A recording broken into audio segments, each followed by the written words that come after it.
Hello, this is Garrett. Good evening. This is take 3 on discussing time management 101. Tamara DeBille, friend of ours, someone we go to church with, had suggested the topic and said that she thought everybody would be pretty interested in that. And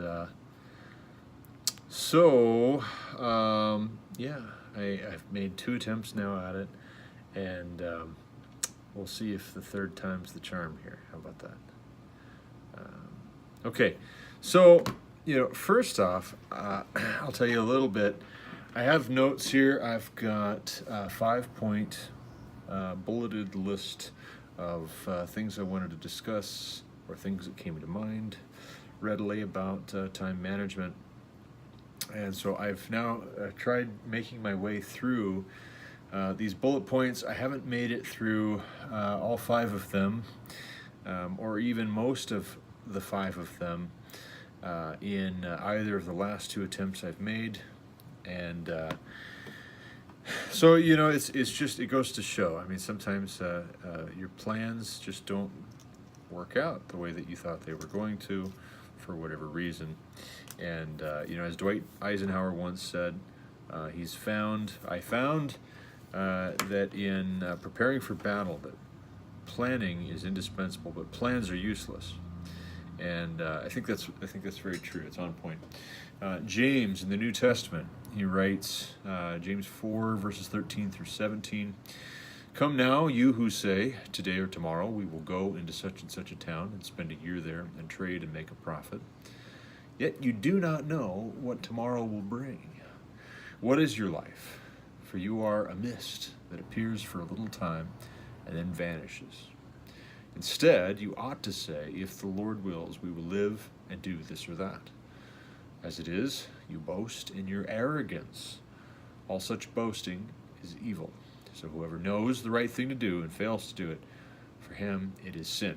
So, why would that be relevant to time management? Well, I think for one thing, a lot of times when we're on the front end of a day, a week, a month, a year, and we're projecting, we're laying out all of our hopes, dreams, aspirations, our plans, our ambitions. It's easy to get anxious and to get frustrated easily as things don't unfold the way that we had hoped they would or planned that they would. And as you realize that God is sovereign and that that's just the way that life works. We're not supposed to know everything that's going to happen and unfold, and things don't always go according to plan. As we realize that, as we live according to that, then it helps us to have peace in the midst of uncertainty. I think also too, when it comes to what we can have control over, what we choose to do in any given span of time, or what goals we set, time management really comes down to priorities, doesn't it? We all have the same number of days and hours, or I should say we have the same number of hours in a day, same number of minutes in an hour. It's a question of how we're going to invest those, what we get accomplished and what we don't. And in deciding what are wise investments, we have to look at what our opportunities are. We have to look at what our gifting is, what our abilities are, and you just have to decide what you want. What do you want out of life? What do you want to have happen most? What's most needful? For me personally, I've had the good fortune this past 6 years to have worked in oil and gas, and especially, back when I was a lease operator, I'd have between 20 and 40 wells that were spread out over sometimes a pretty good sized area, hundreds of miles maybe. And you've got all this equipment, you've got all these wells you got to check on a daily basis, and then you might run into any number of things that just aren't working properly.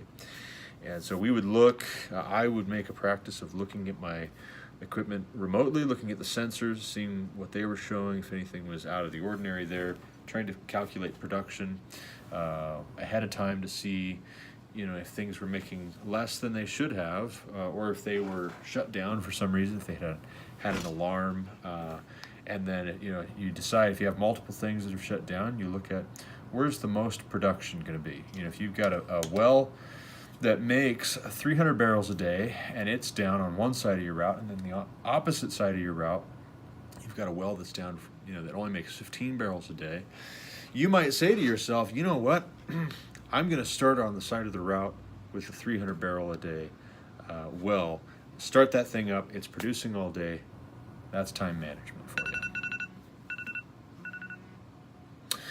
So there's 5 minutes about time management 101.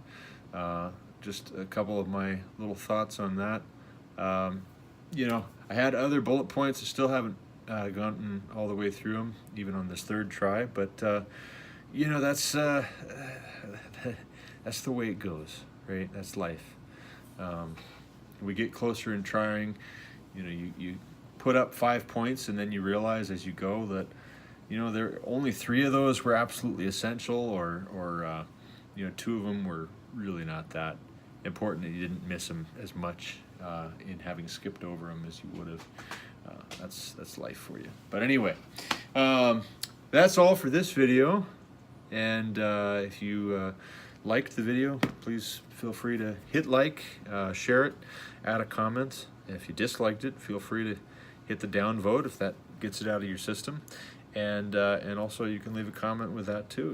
Whatever you liked about it, what you didn't like, what you think time management means. If you've got some insight into that, please feel free to share it. I obviously struggle with it a little bit.